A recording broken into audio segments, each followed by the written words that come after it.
Friends welcome back to the movie cancer. So ఈ రోజు topic ఏంటంటే కల్కి 2898 ట్రైలర్ మొన్న వచ్చింది చెప్పినాయి.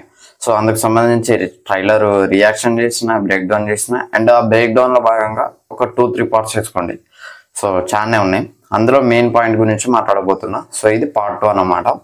సో ఇందులో మనకి కలిని చూపెట్టారు లాస్ట్ వీడియోలో క్లైమాక్స్ లో, ట్రైలర్ క్లైమాక్స్ లో అయితే కలిని చూపెట్టారు.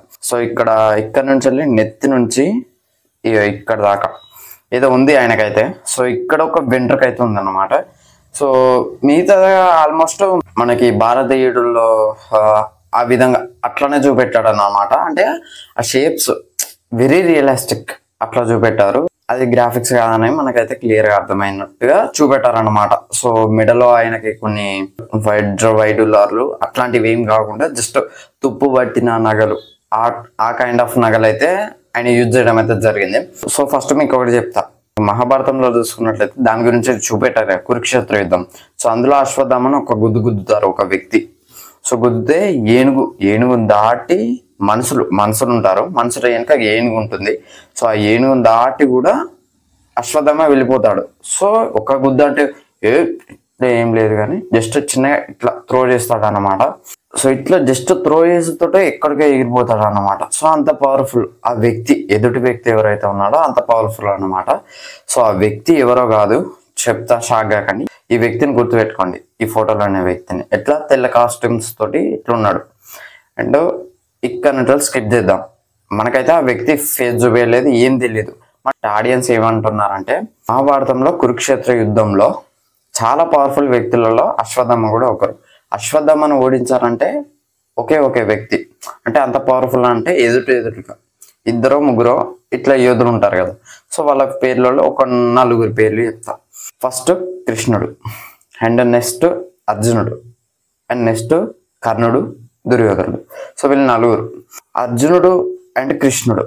సో వీళ్ళని పక్కన పెడితే ఫస్ట్ వీళ్ళ గురించి మాట్లాడుకున్నాం. కర్ణుడు, దుర్యోధనుడు వీళ్ళు ఏంటంటే దుర్యోధను కోసమే యుద్ధం జరుగుతుంది. కర్ణుడు దుర్యోధను కోసమే యుద్ధం చేస్తున్నాడు, అండ్ అశ్వత్థామ కూడా దుర్యోధను కోసం. అంటే వీళ్ళు కౌరవులు అన్నమాట. సో వీళ్ళు పాండవుల తరపు నుంచి కృష్ణుడు పోరాడుతున్నాడు. జనరల్ గా అర్జునుడు ఫేస్ టు ఫేస్ ఇట్లా ఏముండదు కానీ ధనుర్వేదం బాణం వేసట్లా దిట్ట అన్నట్టు అనుకోరాదు. ఇక కొద్దిగా ఫేస్ టు ఫేస్ కాకుండా అట్లా చాలా ధైర్యవంతుడు. అంటే ఎదుర్కోగల అశ్వత్థామ అయితే ఇక అశ్వత్థామ పవర్ఫుల్ ఆయన కంటే అనుకోరాలి. ఇక కృష్ణుడు విషయానికి వస్తే నేను కురుక్షేత్రంలో యుద్ధం చేయలేదని ఆయన చెప్పారు. అంటే ఆయన జస్ట్ మనకు తెలిసినంత వరకు మన మహాభారతంలో ఏమన్నా అంటే యుద్ధం చేయించాడు అని ఉంది కానీ స్వయంగా కృష్ణుడు యుద్ధం చేస్తాడని మహాభారతంలో ఎక్కడ లేదు. పక్క నుండి నడిపించాను, నేను రథ సారథిగా మాత్రమే వ్యవహరించానని మహాభారతం అయితే చెప్తుంది. సో ఇది ఈ 4 వ్యక్తులు కూడా కాదన్నమాట అశ్వత్థామను కొట్టింది. మరి ఎవరు?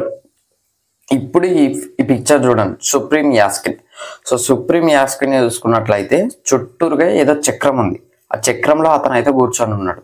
సో ఇటు పక్క అట్లాంటి చక్రం ఉంది, ఇటు పక్క అట్లాంటి చక్రం ఉంది. ఆయన అతని చుట్టూ ఒక చిన్న ప్యాచ్ అన్నమాట. సో ఒక 5 అయితే ఉన్నాయి. సో ఇది ఏంటంటే మీకు నరటో ఐడియా ఉంటుంది. మీకు యానిమేషన్ సిరీస్ అన్నమాట. నాకు కూడా ఎక్కువ తెలీదు, నేను మొన్న యూట్యూబ్ చూసా. అంటే ఇన్స్టాగ్రామ్లో చూస్తుంటే ఎవరు కామెంట్స్లో పెట్టారనమాట, ఇట్లా నరటో ఎంట్రీ అని ఇది అని చెప్తే అసలు ఈ నరటో ఏంటి అని చెప్తే కూడదే. సో మహాభారతానికి నరటోకి ఏదో కనెక్షన్ ఉందని చెప్తే సో క్యారెక్టర్స్ డిజైన్ చేసింది, ఇన్స్పైర్ అయింది మహాభారతం నుంచి అన్నమాట. ఫైనల్ అనేది తెలిసింది అయితే. సో ఇక్కడ కల్కి అదే సుప్రీం యాస్కిన్ ఎవరైతే ఉన్నాడో అతని చుట్టూ ఆ చక్రం ఏదైతే ఉందో చాలా పవర్ఫుల్ చక్రం. దాన్ని దాటుకొని మనిషి అనేవాడు రాలేడు అన్నమాట. సో అది పక్కన పెడితే సో అది నీళ్ళల్లో ఉంది. మనకు ఆ పోస్టర్లో చూస్తే నీళ్ళలో ఉంది. అండ్ తను ఇట్లా యోగాసనం ఆ కైండ్ ఆఫ్ అట్లనే వేసుకొని ఉన్నాడు. సో ఇక్కడ చూసుకున్నట్లయితే వైట్ దుస్తులు ధరించున్నాడు అన్నమాట. సో వైట్ దుస్తులు, అక్కడ కూడా వైట్ దుస్తులే. సో ఆ వ్యక్తి ఎవరు కాదు, సుప్రీం యాస్కిన్. సో మరి అక్కడెక్కడ మహాభారతం, ఇక్కడెక్కడ ఇది సుప్రీం యాస్కిన్ పేరేంది అసలు మీరు అనుకోవచ్చు. సో సుప్రీం యాస్కిన్ అనేది మనకి మహాభారతంలో ఆ వ్యక్తి ఎవరో మనకైతే తెలీదు, బట్ ఉండొచ్చు.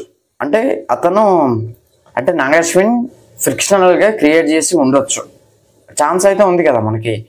సో అక్కడ నేనేమంటానంటే సో ఇతని చుట్టూ అయితే ఒక 5 ప్యాచ్ ఉన్నాయి. 5 ప్యాచ్ ఏంటంటే ఇతని పక్కన ఇక్కడ ఒక బాడీ ఉంది, ఇక్కడ ఒక బాడీ ఉంది. సో అలా 5 బాడీలు, ఇది ఒకటి, ఈయన ఉన్నది ప్రజెంట్ 6వ బాడీ అన్నమాట. సో తన ఆత్మ అందులోకి వెళ్ళగలదు. అంటే 1 soul 6 బాడీస్ అన్నమాట. సో ఇదైతే మీకు క్లియర్గా అర్థమవుతుందా? సో సుప్రీం యాస్కిన్ పవర్ఫుల్ దెన్ అశ్వత్థామ అని మనకు క్లియర్గా అర్థమవుతుంది. అక్కడ కొట్టింది ఆయనే. సో అశ్వత్థామ ఎట్లా అట్లా ఎదుర్కొని ఉండొచ్చు సుప్రీం యాస్కిన్ అక్కడ, అంటే ఆ ప్లేస్లో ఎదుర్కొని ఉండొచ్చు. ఒక బాడీ వెళ్ళిపోయి ఉండొచ్చు. అండ్ మిగతా 2 బాడీల గురించి కూడా మనకు తెలియదు. ఇక్కడనైతే 3 బాడీలు అవైలబుల్గా ఉన్నాయి. సో ఈ బాడీతో అశ్వత్థామ అయితే ఫైట్ చేయాలి. సో మరి ఎదుర్కొంటాడా లేదా అనేది నెక్స్ట్ వీడియోలో అయితే చెప్పడానికి ట్రై చేస్తా. కొద్దిగా లాంగ్ అయింది అనిపిస్తుంది వీడియో. సో ఇది ఫ్రెండ్స్ ఓవరాల్గా వీడియో అయితే. వీడియో నచ్చితే లైక్ చేయండి, షేర్ చేయండి, కామెంట్ చేయండి, ఛానల్ని సబ్స్క్రైబ్ చేయండి. Thanks for watching. By by.